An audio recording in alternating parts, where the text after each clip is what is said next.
Hello everyone. We have more news from Microsoft, roadmaps, and updates that will impact FS2020 and the future of gaming. So grab your seats and let's get started.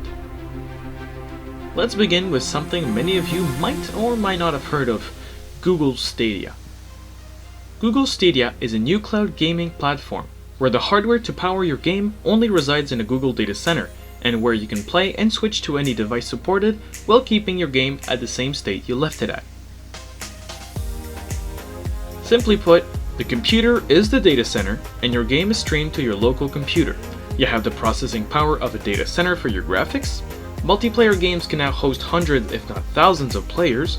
You have easy game streaming setups, new multiplayer mechanics, where Google for example can render player camera onto surfaces in another player's view, and so many new possibilities for everyone, including developers.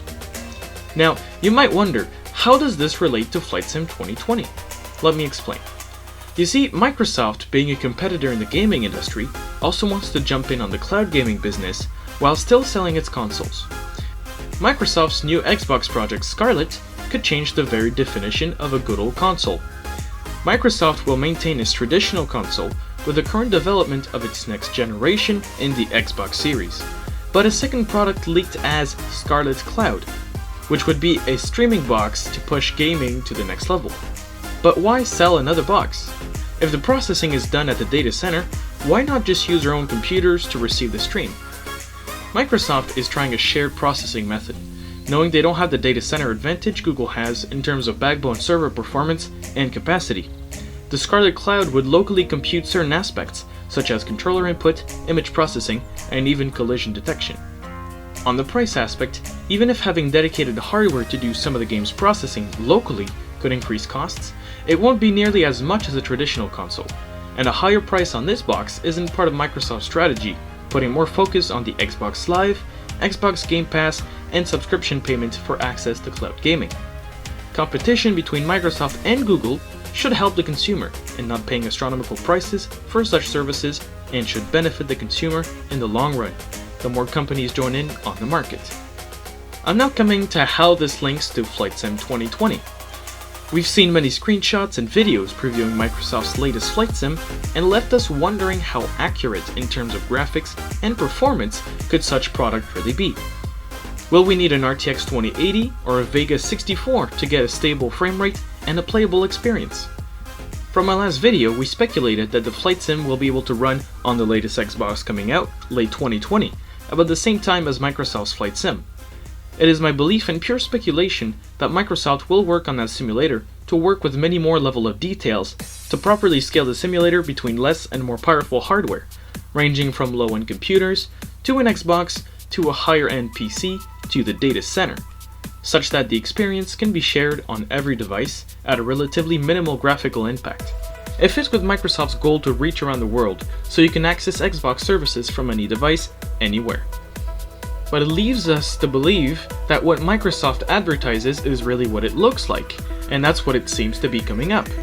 Microsoft looks quite confident in getting their streaming solution on point and is closer to bringing their product to market after years of R&D.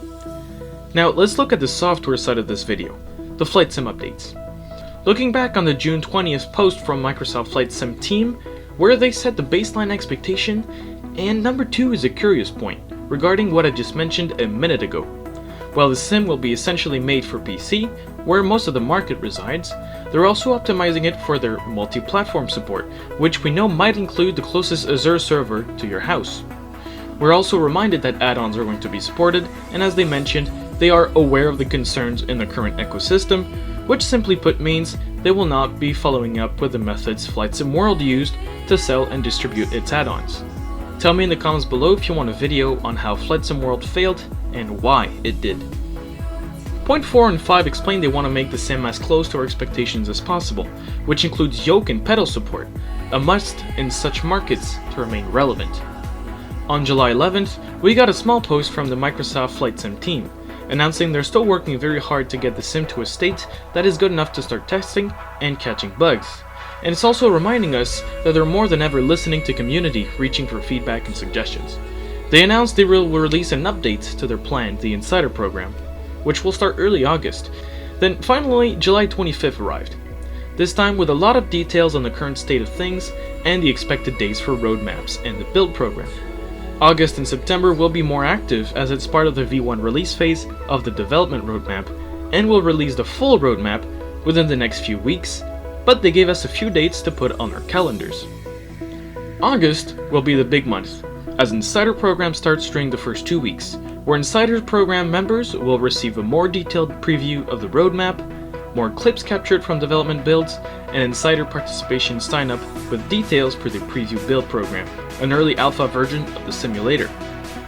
During the second to last week of August, we can expect the official development roadmap release, with goals set through all of 2019, including the build program recruitment, the release timeline, developer kit updates, update for add-on developers, and the UGC content update, which seems to be user-generated content, hinting us probably at a social media campaign where users might experience the sim and share its first impression online, but this is still speculation at this point. Late August is where the preview build program really kicks in, where we get public participation sign-up, details on the first build, and preview of future builds.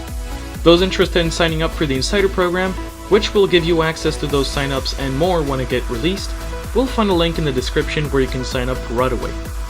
The rest of the post is formatted like an FAQ, showing some quotes from users in AVSim and Reddit, which is mostly just saying we hear you, but don't show much substance in those quotes. So that's it for today. Microsoft released this tiny video showing Barcelona. Quite cool, but let's see if we can get some more. I'll see you guys later.